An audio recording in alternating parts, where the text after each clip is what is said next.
भई मुझे बहुत सारी चीज़ों का तो नहीं पता है क्योंकि मैं इतना ज़्यादा पॉलिटिक्स वगैरह में इन्वॉल्व नहीं होती हूँ। लेकिन जो मेरा कॉमन सेंस है वो ये कहता है कि इस वॉर से पहले यूएसए और चाइना के बीच जो ट्रेड वॉर चल रहा था उसका सीधा-सीधा फ़ायदा because of the increasing tariffs India को होने वाला था। तो अगर किसी तरीके से इंडिया का ध्यान डाइवर्ट कर दें और दूसरी कंट्रीज़ को ये एन्श्योर कर दें, स्पेशली अमेरिका को, कि India is not safe to invest, तो काम आसान हो सकता था चाइना का।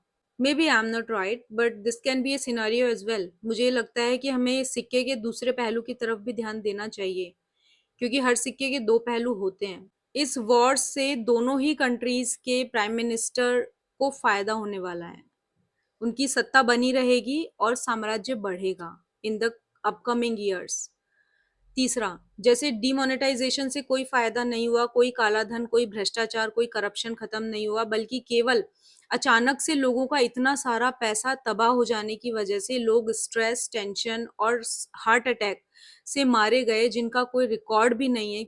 किसी को अपनी बेटी की शादी करनी थी, किसी ने अपने बच्चों की पढ़ाई के लिए पैसा इकट्ठा किया हुआ था। आई डोंट नो किसका काला धन बाहर आया। इसी तरीके से कोविड में हमारे साथ में हुआ था। कोविड की वजह से इतने लोग नहीं मरे जितने कोल्ड और कोविड के डर की वजह से लोग मर गए, और उसी डर से उन्होंने वो वैक्सीनेशन ली और अब उस वैक्सीनेशन के साइड इफेक्ट की वजह से लोग मर रहे हैं। अपनी एनिवर्सरी ही मनाते हुए, डांस करते हुए लोगों को साइलेंट अटैक आ रहा है, लोग मर रहे हैं।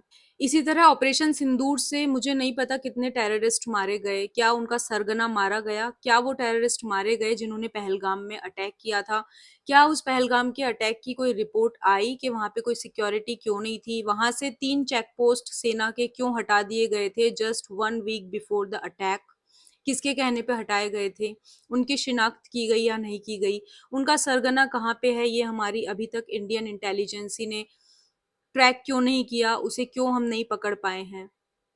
हमारे पास क्या प्रूफ है कि हमने पाकिस्तान में टेररिस्ट के ठिकानों पे ही अटैक किया, कोई सिविलियन उसमें मारा नहीं गया, क्योंकि अकॉर्डिंग टू पाकिस्तानीज उसमें लेडीज और बच्चे मारे गए हैं। अगला मेरा सवाल है कि हमारी मीडिया हमें सही इंफॉर्मेशन क्यों नहीं दे रही है, ये हमें खाली इंडिया का ही साइड क्यों बता रही है कि इंडिया ने इतने लोग मारे, हमारी वहां पे कितनी कैजुअलिटीज हो रही है वो हमें क्यों नहीं दिखाया जा रहा है उन लोगों की वजह से, क्योंकि वॉर तो दोनों साइड से लड़ी जानी है ना। सिर्फ इंडिया तो अटैक कर नहीं रहा है, पाकिस्तान भी अटैक कर रहा है। तो पाकिस्तानियों ने हमारे कितने सैनिक मारे, कितने फाइटर पायलट्स मारे, कितने जेट्स को गिराया, ये हमको क्यों नहीं दिखाया जा रहा है। Why only the positive side? क्योंकि पाकिस्तान भी कम तो नहीं होगा, उसे सपोर्ट है, उसे लोन मिला है अभी बिलियंस ऑफ डॉलर्स का, जो कि वो अपने अपनी मिलिट्री में इन्वेस्ट करेगा। उसको सपोर्ट है टर्की का, चाइना का, उसके पास में भी हथियार है, उसके वो भी एक न्यूक्लियर पावर है। तो कमजोर तो वो भी नहीं है, तो सिर्फ डिफेंड तो वो भी नहीं करेगा, अटैक तो वो भी करेगा। तो हमारे पास क्या प्रूफ है कि सिर्फ वन साइडेड ही ये वॉर चल रही है, सिर्फ हमारा ही फायदा हो रहा है, हमारा कोई नुकसान नहीं हो रहा है। बॉर्डर वाले लोगों की क्या हालत है वो क्यों नहीं दिखा जा रहा है, उनको वहां से क्यों नहीं निकाला जा रहा है, या उनको मरने के लिए बॉर्डर पे ही छोड़ दिया। केवल शहरों को बंद कर देना इज नॉट द सॉल्यूशन ना, मिसाइल तो कहीं भी आ सकती है। इसके अलावा भी बहुत सारे क्वेश्चंस हैं कि अगर हमने ऑपरेशन सिंदूर चलाया है तो कितना सक्सेसफुल हुआ है, क्या हमने उन टेररिस्ट को मार दिया है, क्या हमने सारे पूरी दुनिया से क्या हमने आतंक खत्म कर दिया है, क्या हमने पूरे पाकिस्तान से आतंक को खत्म कर दिया है, क्या इस ऑपरेशन सिंदूर के बाद में ये गारंटी कोई दे रहा है कि इस तरह का अटैक दोबारा नहीं होगा कभी भी, 6 महीने, साल भर, 6 साल के बाद क्या दोबारा से इंडियंस, हिंदू, मुसलमान कुछ भी पूछ के मारे नहीं जाएंगे? क्या इसकी कोई गारंटी दे रहा है? अगर ये ऑपरेशन सिंदूर आपने उन पहलगाम अटैक का बदला लेने के लिए किया था तो फिर अब इसके होर्डिंग्स लगा के आप प्रचार प्रसार क्यों कर रहे हो जैसे कि आपका मोटिव कोई आने वाले इलेक्शंस हो? तो इसमें पीआर करने की, इसमें इतना प्रोपेगेंडा करने की और होर्डिंग्स लगाने की इस समय मुझे कोई जरूरत नहीं लगती है।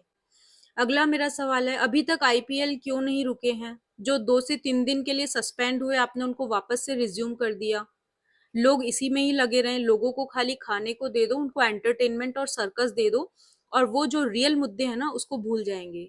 पाकिस्तान डिनाई कर रहा है कि वो आतंकी ठिकाने थे ही नहीं, उसमें हमारे मासूम बच्चे और औरतें मारी गई हैं।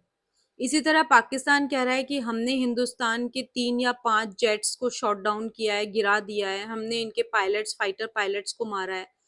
और इंडिया किसी भी कैजुअलिटी से मना कर रहा है कि हमारी कोई कैजुअलिटी हुई नहीं। भाई वेपन्स तो उनके पास भी हैं, मिलिट्री तो उनके पास भी है, पैसा उनके पास भी है, न्यूक्लियर पावर तो वो भी है। तो वो सिर्फ डिफेंड क्यों करेगा, वो अटैक भी तो करेगा। और अगर अटैक करेगा तो ज्यादा भी नहीं तो एक या दो कैजुअलिटीज तो होंगी। चलो आपने पहलगाम का बदला ले लिया ऑपरेशन सिंदूर करके। अब पुंछ में जो मारे गए 15 से 20 लोग, जिसका डेटा है कि 15 से 20 लोग मरे हैं, एक्चुअल में कितनी कैजुअलिटीज हुई है किसी को नहीं पता। तो अब उस पुंछ में होने वाली जो कैजुअलिटीज है उसका बदला लेने के लिए आप कौन सा ऑपरेशन चला रहे हो? ऑपरेशन मंगलसूत्र, ऑपरेशन बिंदी, ऑपरेशन कुछ तो होगा। उसके लिए अब आप कौन से देश पे अटैक कर रहे हो? क्योंकि पाकिस्तान से तो already we are at war. अच्छा, इतने दिन हो गए हैं, कन्फ्लिक्ट भी चल रहा है, वॉर भी चल रही है, क्या कोई इम्पोर्टेंट सरगना, कोई बड़ा आदमी, कोई बड़ा आतंकी इसमें मारा गया? इतनी मिसाइल वेस्ट हुई, इतने जो है मिलिट्री वेस्ट हो रही है, सैनिकों की लाइफ भी रिस्क पे है, वो बर्बाद हो रहे हैं, पूरा देश में, दोनों देशों में पैनिक है। तो क्या कोई मकसद पूरा हुआ है इसका? और अगर मकसद पूरा हुआ है तो क्या कोई मीडिया है जिसपे हम भरोसा कर सकते हैं कि वो एक्चुअल पिक्चर दिखाएगा, या केवल अपनी टीआरपी बढ़ाने के लिए वो ड्रामा ही क्रिएट किए जा रहे हैं, पुरानी फुटेज को लाके उसको उस पे अच्छी सी हेडलाइन डाल के अंगेजिंग इमोशनल सॉन्ग डाल के हमको दिखा रहे हैं और हम इमोशंस में बह रहे हैं, और फिर 1 से 2 घंटे बाद खुद ही अपोलोजाइज कर रहे हैं कि ये तो हमने, सॉरी हमसे गलती हो गई, हमने फेक न्यूज पे भरोसा करके आपको बता दिया।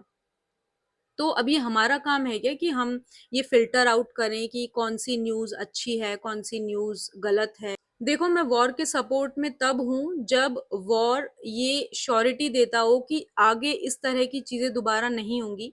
जब वॉर ये श्योरिटी देता हो कि हमने वो सारे टेररिस्ट मार दिए जिनकी वजह से आज तक आतंकी हमले हुए।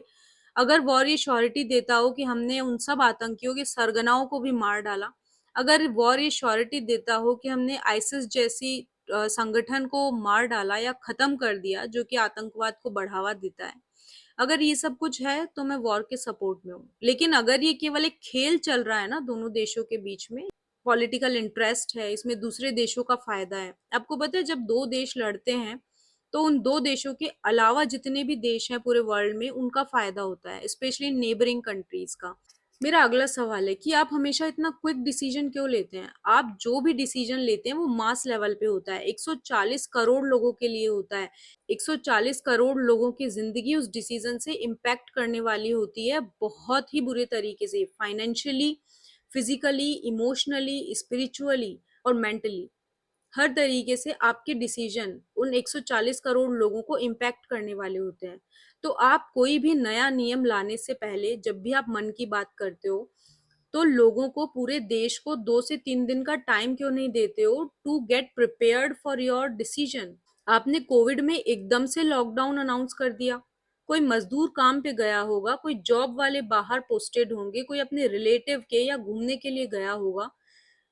कहीं पे भी जहां भी लोग थे सब फंस गए, लोग पैदल आ रहे हैं, लोग रास्ते में ही भूख प्यास से मर रहे हैं, बच्चे मर रहे हैं, औरतें मर रही है। आपने उनके एवैक्यूएशन के लिए, आपने उनको वहां से बाहर निकालने या उनके ट्रांसपोर्टेशन के लिए भी कोई व्यवस्था नहीं की। 2 महीने पहले से कोविड पूरी दुनिया में फैल रहा था।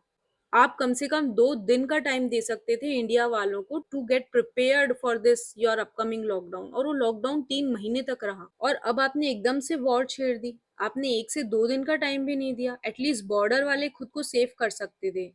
भाई आप मास लेवल पे इतना बड़ा डिसीजन लेते हो, एटलीस्ट 1 से 2 दिन का टाइम दिया करो to get prepared for us, तो कि हम फिजिकली मेंटली प्रिपेयर हो सके, एटलीस्ट सेफ रह सके, अपने घर में वापस आ सके।